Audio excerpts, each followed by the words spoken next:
Alenium Consultant est un cabinet de conseil en management et organisation qui intervient maintenant depuis plus de 10 ans dans l'accompagnement des organismes publics dans la mise en œuvre opérationnelle de leur stratégie.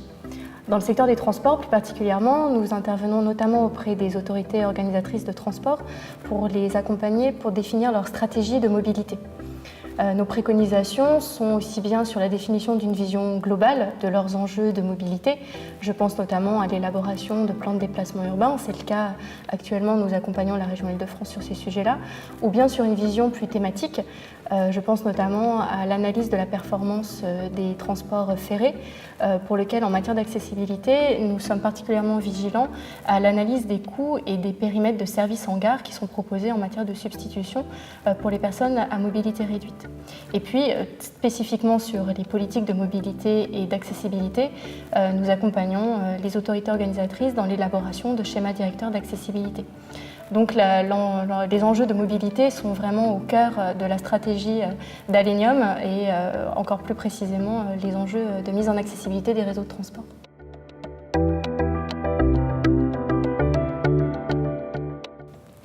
Alors, au cours de la mission de concertation qui a été présidée par la sénatrice Campion, nous sommes intervenus en tant que contributeurs complémentaires. C'est-à-dire que nous sommes intervenus auprès de la mission pour apporter, on va dire, un éclairage opérationnel et méthodologique sur une démarche de mise en accessibilité d'un réseau de transport. En effet, lors de nos précédentes missions d'accompagnement auprès de collectivités, nous avons développé une double expertise. Une première expertise en manière de concertation pour mener toute une démarche partenariale avec l'ensemble des acteurs qui prennent part dans une démarche de mise en accessibilité, et une deuxième expertise sur l'accompagnement à la définition d'une programmation physique et financière de cette démarche de mise en accessibilité. Ainsi, cette double compétence nous paraissait répondre parfaitement aux réflexions qui étaient en cours et que nous avions identifiées à travers déjà le rapport de la sénatrice Réussir 2015 et puis également la lettre de mission qui lui a été confiée par le Premier ministre. Nous sommes donc intervenus pour faire part de notre retour terrain sur les difficultés qui avaient pu être rencontrées pour mettre en place ce type de démarche, mais également les solutions qu'on pouvait apporter pour mener à bien une véritable programmation physique, financière, crédible et pragmatique.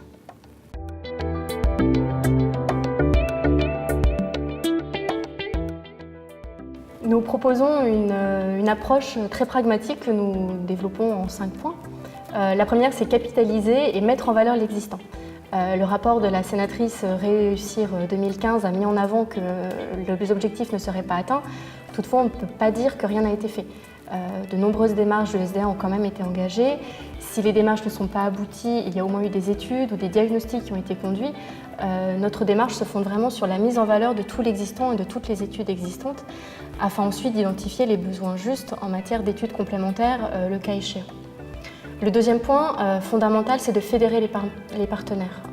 Pour nous, c'est un point primordial. Pour susciter l'adhésion, pour ouvrir un esprit de partenariat qui s'initie dès le début de la démarche tout au long et ensuite pour la mise en œuvre, fédérer les partenaires est vraiment un point essentiel. Donc sur ce point, nous accompagnons les collectivités territoriales pour à la fois définir cette stratégie de concertation, la mettre en œuvre, l'animer et ensuite en faire aussi une évaluation et un bilan. Toutes ces étapes sont vraiment primordiales pour aboutir à un projet qui soit véritablement partagé et qui ensuite garantit la véritable mise en œuvre et l'acceptation par l'ensemble des partenaires. Donc le troisième point, c'est de proposer une programmation réaliste et la plus détaillée possible. En effet, pour être véritablement opérationnel, il faut être précis, il faut donc disposer d'une véritable feuille de route. C'est sur ces aspects méthodologiques que nous accompagnons les collectivités. Une feuille de route pour nous, c'est une action. Une action, c'est un responsable, des partenaires, des moyens humains et financiers et des échéances, des délais à respecter. Le quatrième point, c'est de répondre aux exigences réglementaires tout en tenant compte des coûts qui sont incompressibles et également de mettre en avant le bénéfice de ces actions politiques qui sont déployées. Tout rendre accessible du jour au lendemain, c'est pas possible. Il faut forcément faire des choix. Donc nous accompagnons les collectivités à la fois pour prioriser ces choix selon 3 grands critères.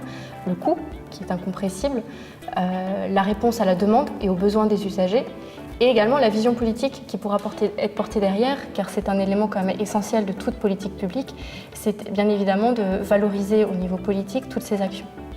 Enfin, le dernier point, c'est de définir une démarche d'évaluation de ce dispositif En effet, la démarche ADAP, SDA ADAP telle qu'elle a été conçue, nécessite forcément de pouvoir rendre des comptes sur des résultats et sur des engagements, et bien évidemment sur des délais, qui est quand même un peu le nerf de la guerre de ce nouvel outil. Nous proposons donc de concevoir cet outil le plus en amont possible. En effet, on ne conçoit pas un outil d'évaluation une fois que la démarche est engagée. Il faut le concevoir dès la conception de la démarche. Donc nous proposons d'accompagner les collectivités dans la définition de cet outil, de suivi, de reporting, et cela en s'appuyant déjà sur les pratiques existantes, parce que des choses existent déjà, en s'appuyant sur les compétences et les outils déjà développés par les collectivités.